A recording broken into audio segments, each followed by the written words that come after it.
What is going on, boys and girls, ladies and gentlemen? The ACMJS Gamer here. I know, another Star Wars Outlaws video, but this one is important this time, I swear, I promise.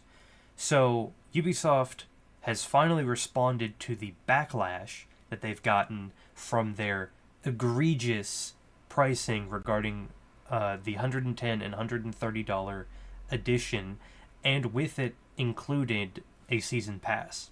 So, with that being said, let's get into it. If you feel like you've seen enough and Ubisoft has given you enough, go ahead and pre-order the game. I personally will more than likely be waiting until the day before, before the early access trial period to see what people are saying about the game in general. Usually Ubisoft can get 2 out of 3 things I've noticed between the gameplay, the story, and the graphics. So usually they can get 2 out of 3. And it looks like they're lacking a little on the graphics, even though Nvidia says it's the best detailed Star Wars game yet. Yeah, we'll see. Anyways, moving on. Since unveiling the eye-watering $130 Ultimate Edition at Star Wars Outlaws last week, Ubisoft has been under fire from fans furious a full-priced single-player game would even warrant a season pass in the first place. Boom. There's the issue right there with this article. There have been plenty of single-player games that have a season pass that are expansions after the game is launched. The issue with the first mission is the Jabba's Gambit mission is at launch, which means they already have the content ready to go. They could have included it in the game. They didn't. We don't know details about the second expansion yet, and we'll just have to wait and see. Now, typically, Ubisoft will price these expansions separately at $24.99 a piece, which means technically if you buy either the $110 or the $130 edition, you'll be saving $10 because most of the time the season passes are $50, so technically you get a $10 discount. Either that or you can buy the subscription for $18 a month. Anyways, acquiring the season pass is the only way to play the exclusive Jabba's Gambit mission at launch. Ubisoft has since issued a statement insisting that the Jabba the Hutt and Notorious Hutt cartel are one of the main syndicates and that players will definitely have dealings with the faction in the base game. Pause. That is not the issue. Once again, you have a Ubisoft representative speaking on something nobody thought and nobody had an issue with, okay?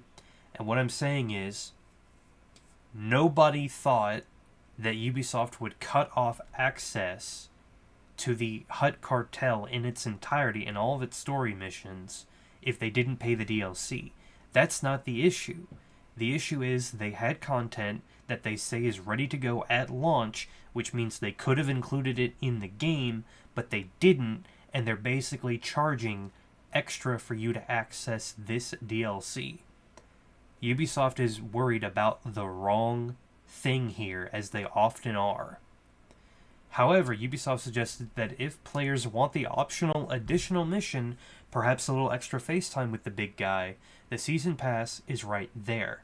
See, that's the issue. They basically saying, oh, well, if you want to play the extra content, well, you have to pay for it.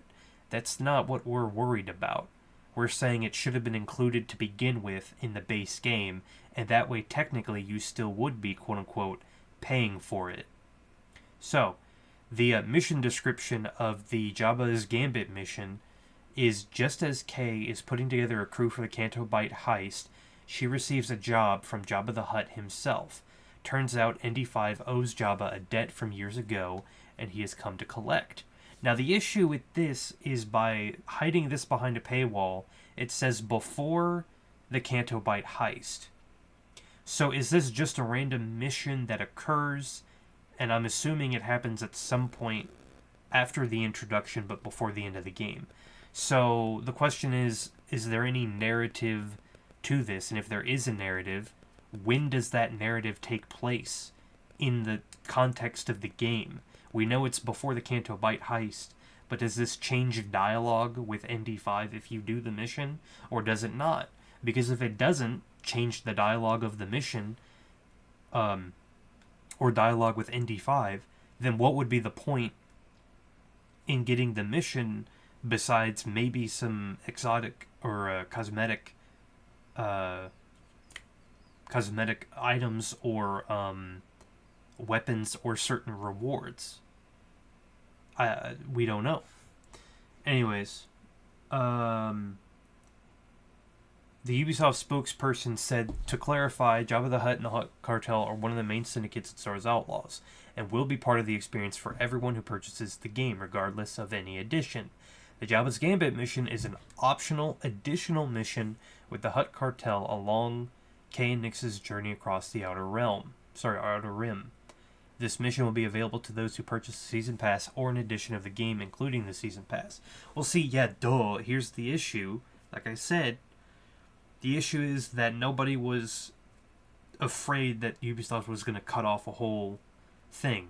That's not the take here. The take is, like I said, they have an expansion, and usually when companies ask for a Season Pass, typically, and it's regarded to story expansions, it's because the team needed more time to develop and to create content or